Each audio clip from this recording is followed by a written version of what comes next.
What's going on, everybody? We're going to talk about rotation, more specifically in the backswing. Let's get to it.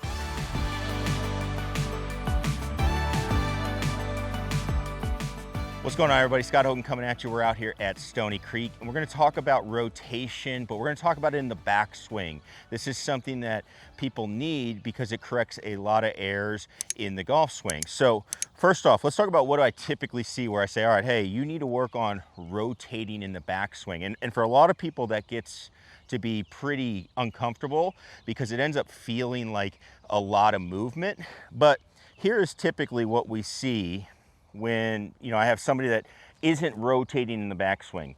They go back and they pull their arms across their chest, or they just straight lift their arms, and then either one of these moves is going to lead to some sort of chopping, some sort of, I'm gonna have to go back out over the top, and you're not really gonna be able to deliver the club from the path that you want to going into the golf ball.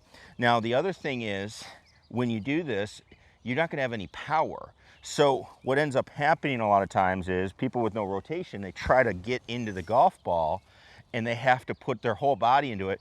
It throws off all their angles and they have a lot of issues making really, really good contact. So I like to see people give themselves a big wind up, because what that'll do is allow them to deliver the club. It also allows them to start moving their body and maintaining their angles as they go through to hit the golf ball. Now, how are they going to get more wind up though? That's going to be a key part, because we don't want to do it in a way where, like I said, we lose our angles as we go back. So I don't want to be just standing up and moving all over the place. When I'm talking about rotation, I'm talking specifically about our upper body, okay? We call this our thoracic spine. This section of the spine, it's on kind of the upper half of our back. That is the part that we are going to be moving. And when I do that, I'm going to want to stay tilted over towards the golf ball. So how can we unlock more of that rotation without necessarily doing something that's going to be super long term, like going and getting to the gym, going and getting stretched, stuff like that? Obviously, all that would help, but it's going to take a long time. So the first thing that we can do is, if we're going to unlock what we're looking for in rotation, is when I set up, I'm going to flare my back foot, okay? And you can do the same on the through swing. If I flare my feet, that makes it a lot easier for me to start rotating. It's a kind of something you got to be careful with, because it is nice to be able to rotate and load up into a firm back leg.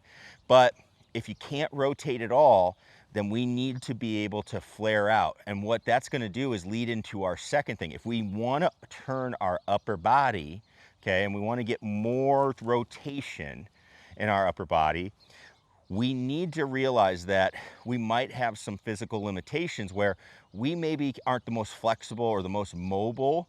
And if I try to keep my lower body still, I can't turn that far, because I don't have some of the, the characteristics you would see from maybe a Dustin Johnson or somebody like that, right? So what I like for people to do is they flare that foot out, and then as you turn back, let your lower body turn with you. There was this idea of X Factor a long time ago. Hey, we're going to have some stretch, all of that. I don't think that is going to help most people. I think you're better off letting your body turn back, getting that turn, and letting your lower body go with you, okay? And when you do that, again, you're going to get more wind up, and that club is actually going to get in a position where it's behind, and I can actually come back in and swing it more from the inside as we go. Now, the last thing, if you are finding, hey, I can't get enough rotation in the backswing, well, the last thing we can do, this is something that was kind of old school. Now it's kind of coming back a little bit more. We saw it from like Jack Nicklaus, Johnny Miller, some of those guys. You can actually release your lead foot as you go back. So your lead heel, my left heel, can actually get up into the air. We see this with a lot of long drive guys, but we also see it with guys like Justin Thomas is doing it when he really wants to get one. What they're doing is they're trying to free up that body to allow it to turn more. I can turn more, load up more, and then I can go.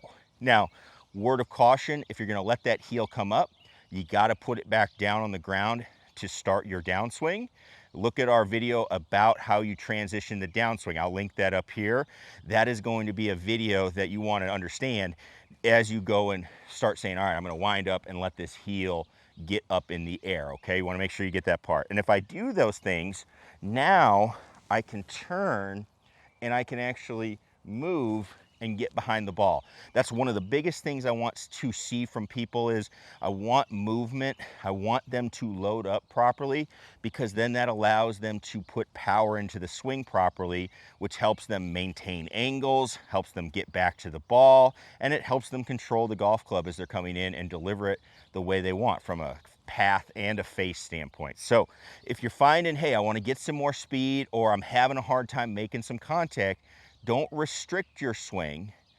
Try and make sure that you are getting that swing and allowing your body to move so you can get a rotation and build up some power in the backswing. It's really going to help you out. And if you have questions about it, something that you don't understand, please leave a comment down below. And as always, click that subscribe button for more videos. We'll have more of those coming up. So thanks everybody for watching. We'll see you in the next one. Peace.